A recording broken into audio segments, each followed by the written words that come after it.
Assalamualaikum warahmatullahi wabarakatuh. Kali ini kita akan membahas materi PAI kelas 12, yaitu bab meyakini qadha dan qadar melahirkan semangat bekerja. Sebelum mulai, marilah kita membaca basmalah.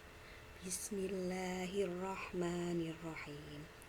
Kompetensi dasar pembahasan kali ini adalah menjelaskan makna iman kepada qadha dan qadar, menjelaskan hakikat meyakini qadha dan qadar, memahami hikmah meyakini qadha dan qadar, dan menerapkan perilaku mulia meyakini qadha dan qadar. Qadha dan qadar termasuk rukun iman yang ke-6. Setiap orang muslim wajib hukumnya untuk percaya kepada qadha dan qadar Allah. Qadha yaitu hukum, ketetapan dan kehendak Allah sejak zaman azali, yaitu sebelum diciptakannya sesuatu. Sedangkan qadar adalah ketentuan atau kepastian dari Allah, penentuan yang pasti dan sudah ditetapkan oleh Allah, baik yang sudah terjadi, sedang terjadi maupun yang akan terjadi. Dalilnya adalah Quran Surat Al-Qamar ayat 49. Bismillahirrahmanirrahim. Inna kulla syai'in khalaqnahu biqadarin. Sesungguhnya kami menciptakan segala sesuatu menurut ukuran. Di dalam hadis juga dijelaskan bahwasanya seseorang diciptakan di dalam perut ibunya selama 40 hari dalam bentuk nutfah. 40 hari berikutnya berbentuk segumpal daging. 40 hari menjadi segumpal daging, kemudian segumpal darah, kemudian 40 hari menjadi segumpal daging.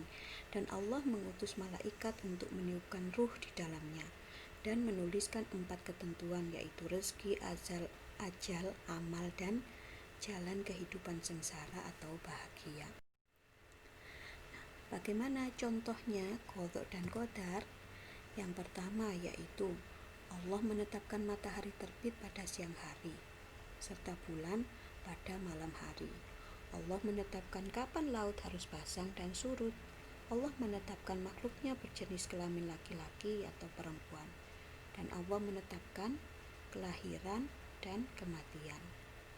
Qadar disebut juga dengan takdir. Nah, takdir terbagi menjadi 2, yaitu takdir mubrom dan takdir mu'allaq. Takdir mubrom adalah ketentuan Allah yang mesti terjadi dan tidak bisa dirubah, sebagaimana contoh di atas tadi. Kemudian takdir mu'allaq yaitu ketentuan Allah yang mungkin bisa diubah dengan jalan ikhtiar dan berdoa. Misalnya, seorang yang bodoh dapat menjadi pandai dengan belajar, bersungguh-sungguh, dan berdoa. Orang miskin bisa menjadi kaya disertai dengan bekerja keras dan berusaha, serta berdoa kepada Allah. Orang yang sakit bisa sembuh jika berikhtiar untuk mencari obat dan berdoa kepada Allah.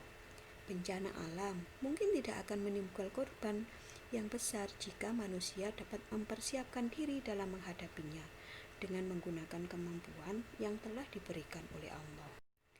Nah, bagaimana implementasi iman kepada qadha qadar?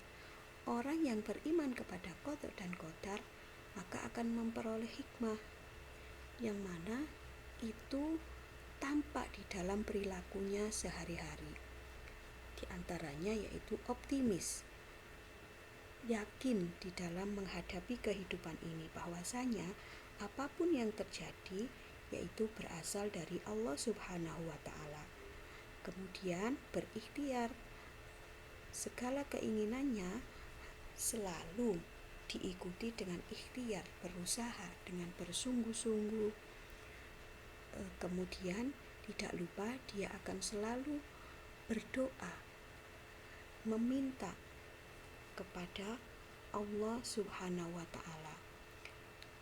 Dan tidak lupa juga orang yang beriman kepada qadha dan qadar maka akan selalu bertawakal atau menyerahkan hasilnya ikhtiarnya kepada Allah Subhanahu wa Ta'ala. Nah, semoga kita termasuk bagian dari orang-orang yang meyakini qada dan qadar serta mampu untuk bersikap optimis, selalu berikhtiar, berdoa dan bertawakal kepada Allah Subhanahu wa Ta'ala. Baiklah, marilah kita tutup pertemuan ini dengan bacaan hamdalah. Walhamdulillahirabbil alamin.